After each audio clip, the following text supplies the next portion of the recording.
Tonight is the Dundies, the annual awards ceremony here at Dunder Mifflin, and this is everyone's favorite day.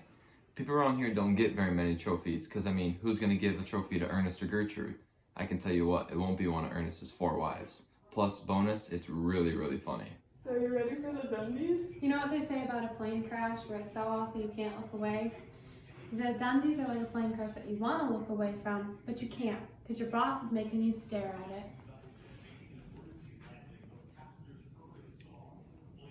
So why don't I take you on a tour of past Dundie winners?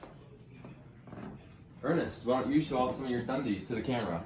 Oh, I can't. I keep them hidden. I don't want to look at them and get too cocky. Oh, that's a good idea. I keep mine above my desk in my room. Yeah, TMI. Although Babe Ruth was a role model to many in the sports community during the 1920s, he had his own problems too. He was an avid drinker and many would say a womanizer as well. I received a Dundie for the most likely to die doing something stupid. I was the first person to fly solo across the Atlantic nonstop, but I got paid $25,000 from some swanky New York hotel to do it. So I guess it was pretty cool. And all I packed was a jug of water and a couple sandwiches. So, who are we laughing at? Just something somebody wrote. Who? Charlie Chaplin?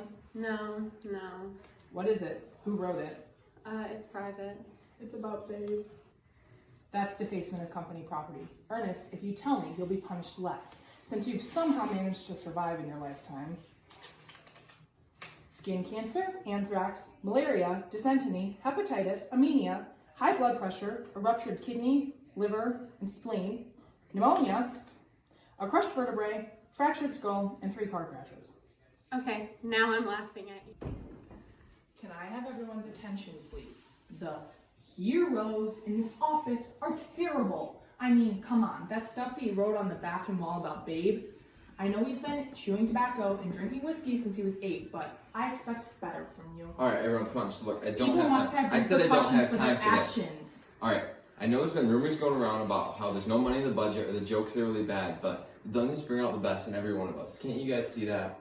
So, in honor of that, for the first time tonight, we're going to invite all of our friends and family to come to the awards night with us. And I know, Charles, you lost your kid to kidnapping and you lost $50,000, but everyone else, let's bring our family and just celebrate and have a good time like the Dundies are meant to do. Sometimes I just miss the old days when I was out on the field with no worries. I was known as the Great Bambino. Man, those were the days. Back then, when I was with the Red Sox, I won 3 World Series, and now, 104 seasons later, they've only won 4.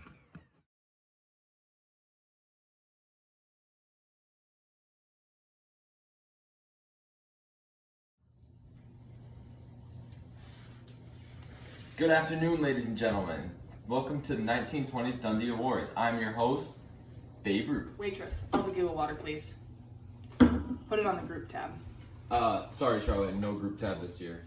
Is he serious? You said we could bring our families. I did. And Gertrude, why didn't you bring anyone? I don't need family when I got my 3 Olympic medals. And this first award goes to someone who really lights up the office and the boxing ring. Someone who I know all of us can't keep from checking out. And Sexiest in the Office award goes to Ernest! Yeah, here you go, you sexy thing. Yeah, I know you box. What am I gonna do with this award? I don't know. Nothing. Probably just hide it behind my best-selling books, The Sun Also Rises, A Farewell to Arms, and In Our Time. Ernest Hemingway based a lot of his stories about his own life experiences. Oh, it's so freaking hot out there. And what am I supposed to do with Charles sucking the life out of the place? Oh, of course, he's early with the cue. Down in my cellar. Down in my cellar. The song Everybody Wants a Key to My Cellar, written by Burt Williams, is a product of the Prohibition era, a time in American history when the production, importation, transportation, and sale of alcoholic beverages was illegal. Many Americans viewed this legislation as one of the most repressive acts by the U.S. government in the 1920s. I've got everything. And this next Dundie is the Rolling in the Dough Award, and it goes to me. I don't know if you guys knew this, but I made more than President Hoover did last year. 83 grand doesn't sound too bad, does it? Who would pay a guy that wasn't a unanimous pick for the Baseball Hall of Fame. And this next Dundee goes to the first and fastest woman to swim the English Channel, Gertrude Ederle. But I mean, it's not hard to be the fastest woman and you're the only woman. Thanks for that. I was also not only the fastest woman, I was faster than all of the men, by 2 hours to be exact. I also have plenty of swimming records, my 3 Olympic medals, and was called America's Best Girl by President Coolidge. Horse feathers, but I'm used to it by now. Gertrude, you're number 3-1 in the office. Get over it. The final award of the night will be the Big Cheese Award. This award goes to someone who took the world by storm when he flew his plane across the Atlantic, the spirit of St. Louis. This award goes to Charles Lindbergh. Let's be honest, we all knew. I was a shoo-in for this Dundee.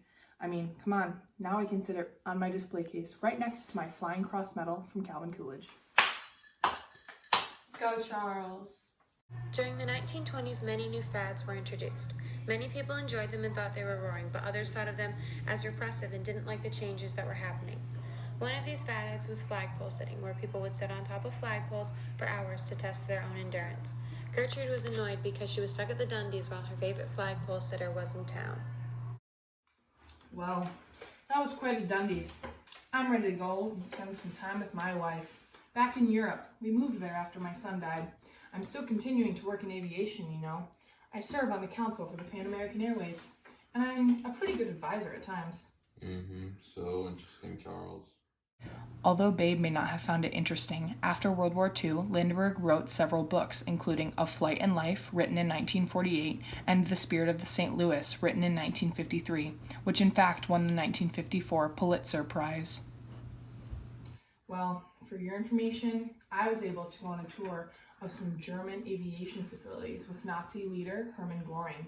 Hanging out with Nazis, that's the cat's meow. Charles, that's way slower paced than from where I come from in Manhattan. Luckily, I can get home quickly in my new red roadster that my dad bought me after I swam the English Channel. Well, guys, I just divorced my wife Hadley. Time to go find a new wife. I'm trying to beat my record of being a bachelor for only 17 days. I'll see you guys tomorrow. Bye, Ernest. Alright, guys. Time to turn in. I got a big game tomorrow.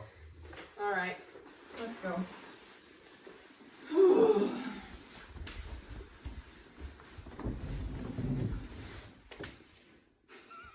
These were just 4 of the heroes of the 1920s. There are many more people who made an impact during this time, such as Charlie Chaplin, Albert Einstein, Jim Thorpe, Helen Willis, and many more.